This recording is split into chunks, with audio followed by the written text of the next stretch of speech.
چونکہ قیامت سے پہلے ایک ہوا چلے جس سے سارے اہل ایمان مر جائیں گے، ایک کلمہ گو مسلمان دنیا پہ زندہ نہیں بچے گا، صرف غیر مسلم ہوں گے، ایک بھی لا الہ الا اللہ کہنے والا نہیں ہوگا۔ اور قیامت سے 30 سال پہلے، قیامت سے 30 سال پہلے بچے پیدا ہونے بند ہو جائیں گے کہ کسی بچے پر قیامت نہیں آئے گی۔ یوم تذہل کل مرضعۃ عما ارضعت، وہ ہولناکی بتانے کے لیے تشبیہ ہے، وہ یہ نہیں کہ ایسا ہو رہا ہوگا، کیونکہ بچہ تو کافر کا بھی ہو وہ معصوم ہے، مسلمان کا بھی ہو تو وہ معصوم ہے، اس لیے آپ نے کہا کہ سارے جو نابالغ مرتے ہیں وہ جس مذہب کے بھی ہیں سب جنت میں جائیں گے، چونکہ ان پر تو بھی شریعت لاگو ہی نہیں ہوئی ہے، اور سارے بچے حضرت ابراہیم علیہ السلام کے پاس چلے جاتے ہیں۔ تو حدیث پاک میں آتا ہے جتنے اہل ایمان کے بچے بالغ ہونے سے پہلے، پیدا ہونے سے لے کر 15 سال سے پہلے تک جو فوت ہو جاتے ہیں، سب حضرت ابراہیم علیہ السلام کے پاس ہوتے ہیں، ساری نسل ابراہیم علیہ السلام کے پاس، اور وہ ان کے باپ ہوتے ہیں، اور ان کے ساتھ وہ اپنی وہاں کی جنت کے مزے لیتے ہیں، پتہ نہیں کیا لیتے ہوں، میں تو کوئی نہیں پتہ۔ بس آپ نے اپنے بیٹے کے بارے میں فرمایا، حضرت ابراہیم رضی اللہ تعالیٰ عنہ علیہ السلام، کیونکہ وہ ابھی ماں کا دودھ پیتے تھے، ان کا انتقال ہو گیا، تو آپ نے فرمایا اللہ تعالیٰ نے جنت میں ایک ڈور کو مقرر کر دیا ہے ابراہیم کو دودھ پلانے کے لیے، سبحان، اور کسی بچے کے بارے میں ایسی بات نہیں ہے۔ تو ڈران والی گل کوئی نہیں، ساڈو تے قیامت نہیں ہوگی، 30 سال پہلے بچے پیدا ہونے بند ہو جائیں گے، قیامت 30 اور 30 سے اوپر کی عمر کے لوگوں پر ہوگی، اور وہ جانوروں کی طرح ہوں گے، سڑکوں پہ زنا کریں گے، اور ہر انسانی جو اخلاق ہیں ان سے وہ خالی ہو جائیں گے، ان سے وہ خالی ہو جائیں گے۔ یہ امت کے اوپر امتحان ہے۔ ہمارا ایک ساتھی ہے وہاں کینیڈا میں، اس سے مجھے خواب سنایا کہ میں نے دیکھا کہ غزہ کے جتنے شہداء کے بچے ہیں وہ آسمان پہ تیر رہے ہیں، اور اللہ کے نبی ہر آنے والے کا استقبال فرما رہے ہیں۔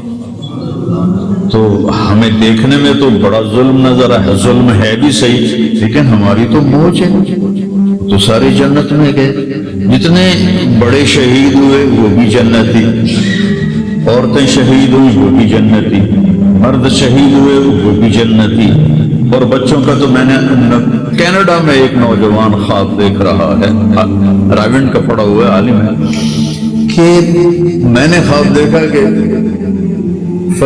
غزہ کے شہداء کے بچے آسمان پر تیر رہے ہیں، اور اللہ کے نبی ہر آنے والے بچے کا استقبال فرما رہے ہیں۔ تو ابھی ساڑھی تو موج ہوگی، ہمیں دیکھنے میں موت نظر آتی ہے، حقیقت میں دیکھو ایک ہوتا ہے کامیاب ہونا، اور ایک ہوتا ہے فتح پانا، ایک ہوتا ہے ناکام ہونا، اور ایک ہوتا ہے شکست کھانا۔ یہ دو الگ چیزیں ہیں، کامیابی الگ چیز ہے، فتح الگ چیز ہے، ناکامی الگ چیز ہے، شکست الگ چیز ہے۔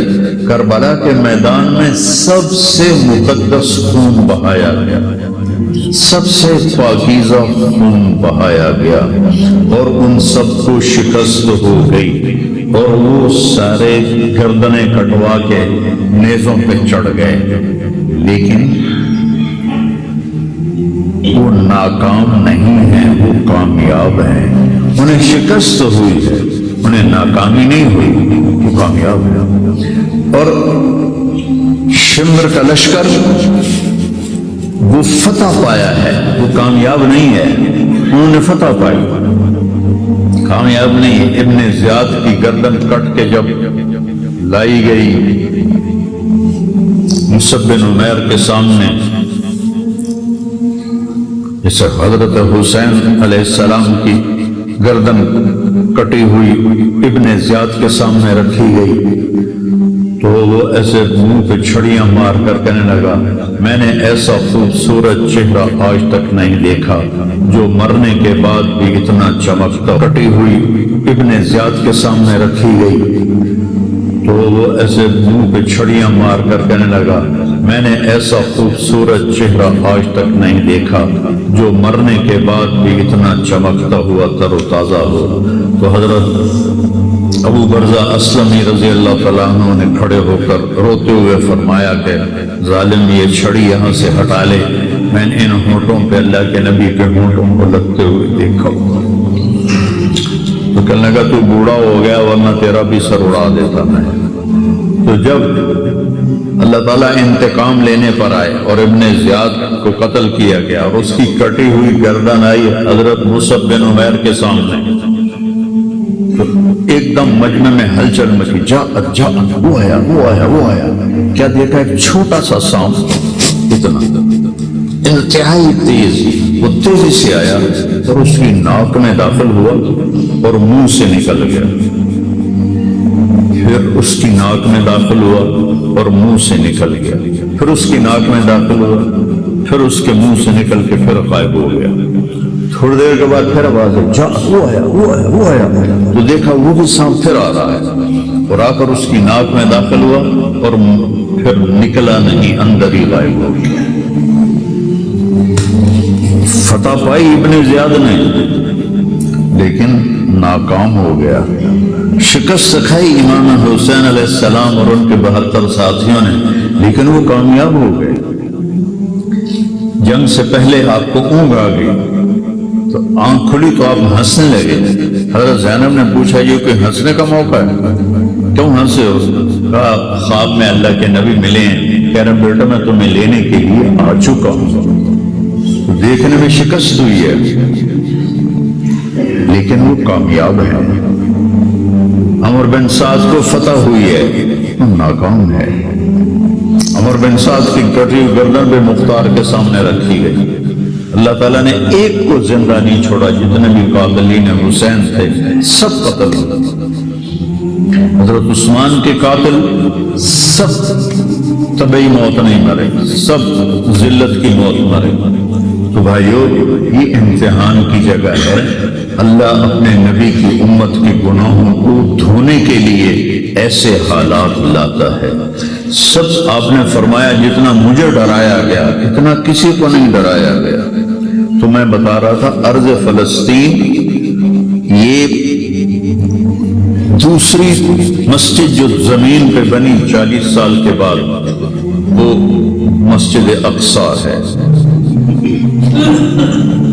4000 نبیوں کے باپ اور میرے نبی کے دادا ابراہیم علیہ السلام اس سرزمین میں تشریف لائے، وہیں آرام فرما رہے ہیں.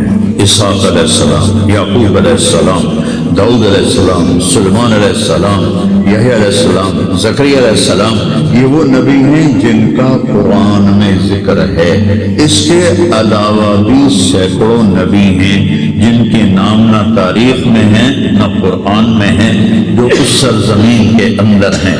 یہ معشر کی سرزمین ہے، یہ نبیوں کی سرزمین ہے. میرے نبی نے فرمایا ارض المنشر والمحشر، یہ محشر کی سرزمین ہے اور دوبارہ زمین سے باہر نکلنے کی سرزمین ہے. اور پہلا بڑا معرکہ روم اور صحابہ کے درمیان ہوا تھا فلسطین میں، اجنابین کے مقام پر جو آج رملہ کہلاتا ہے. رملہ کے قریب یہ روم کی تعداد 90,000 تھی اور صحابہ کی تعداد 30,000 تھی. اور خالد ابن ولید رضی اللہ تعالیٰ عنہ وہ لشکر کے امیر تھے. اس وقت وہ عراق میں تھے. جب حضرت ابو بکر صدیق کو پتہ چلا کہ جو 18 دن کا تھا اور ایک راستہ تھا جس سے لوگ آتے جاتے تھے وہ 2 مہینے کا تھا، تو حضرت خالد نے فرمایا میں اس صحرا کو پار کروں گا. لوگوں نے کہا ہم بھوک سے مر جائیں گے، پیاس سے مر جائیں گے.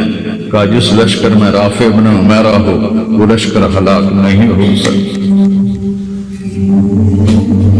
سقائے الشاط گئے وعدہ فردہ لے کر، اب انہیں ڈھونڈ چرا کے رخ زیبا لے کر آئے تھے کچھ لوگ جو اللہ کو راضی کر کے دوستی لگا کے دکھا گئے، کب اپنی آنکھوں سے ڈھونڈ چرا کے رخ زیبا، تمہیں نظر کوئی نہیں آئیں گے، مرد نظر آئیں گے، انسان کوئی نہیں نظر آئے گا، عورتیں نظر آئیں گی، انسان کوئی نہیں نظر آئے گا۔ تو فرمایا جس لشکر میں رافع ہو وہ لشکر ہلاک نہیں ہو سکتا۔ انہیں فرمایا ہمارے پاس پانی کا بڑا ذخیرہ ہے، ہم ہلاک نہیں ہوں گے، ہمارے پاس رافع ہے، اور وہ شخص ہے جو کہے گا اللہ کرے گا۔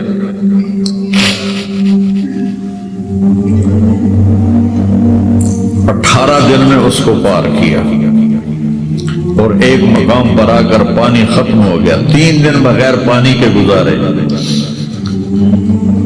تو صحابہ نے کہا کہ اب ہم مرتے ہیں، طاقت نہیں ہے، کہ رافع کو بلاؤ۔